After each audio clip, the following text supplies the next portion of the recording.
What's good, you guys? Back with another video. So I just wanted to share something with you guys, a quick message.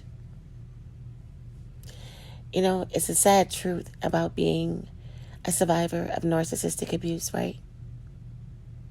And the sad truth is that it's actually a very happy truth in the end. So let me make it make sense for you. The sad truth is that although the abuse that you endured was never your fault, right? There is a huge lesson to be learned about what types of people we allow into our lives.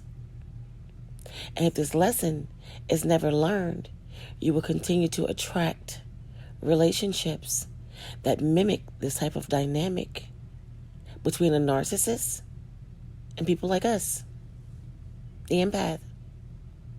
The reason I say it is the sad truth.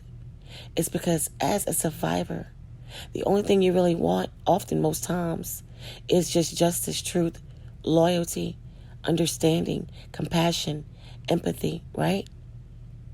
The normal things, right?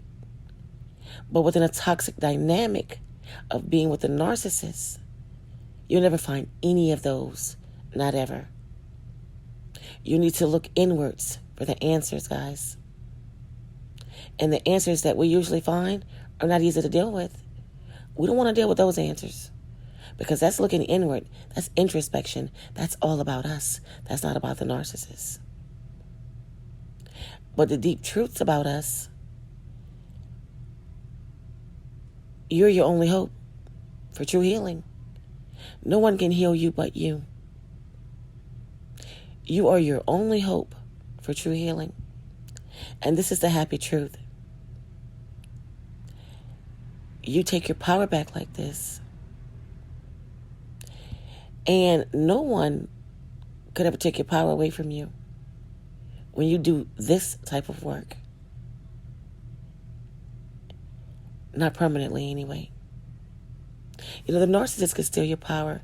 This is when you turn it over to them. This is when you lose yourself. This is when you're trying everything possible to make things work out. This is when you can't see past go because that narcissist is blinding you. Oh, we just loved him so much, don't we? You're so blinded to the flash, the rose-colored glasses, you know. But true healing comes from within. Something somebody else can't give you. And they may steal it for a while, but not permanently. Not your power, not permanently. The sad truth is that focusing on what they did, blaming them, and reliving the pain that they caused, all these memories and rumination and things you go through, will keep you stuck. It will keep you stagnated. It will keep you trapped. It will keep you on a hamster wheel, going nowhere fast. And now you're handing your power back over to that narcissist. Even when they're no longer in your life, even when they're gone far away, even when they're new supplying it away,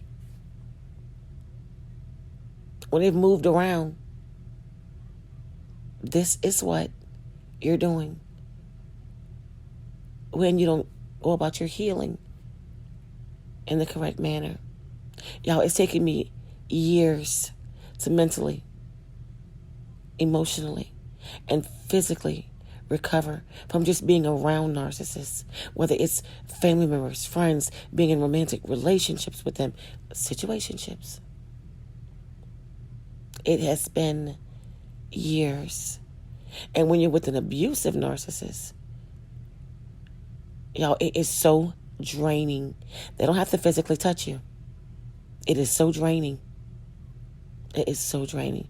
And after the initial pain that you go through, the emotional pull you have to them, the addiction you feel, the drug that you're addicted to, y'all, it comes with the guilt, the self-hatred, all these things you go to. When these things are finally gone, the only thing that's going to be left is pure exhaustion. You're tired. You're worn out. You just want to sleep and rest and sleep some more. It is so tiresome. It is. And once your mind finished processing everything, It'll take your body a little bit longer. It'll catch up. It'll get there. But it takes your body much longer. It really does. But guess what, guys?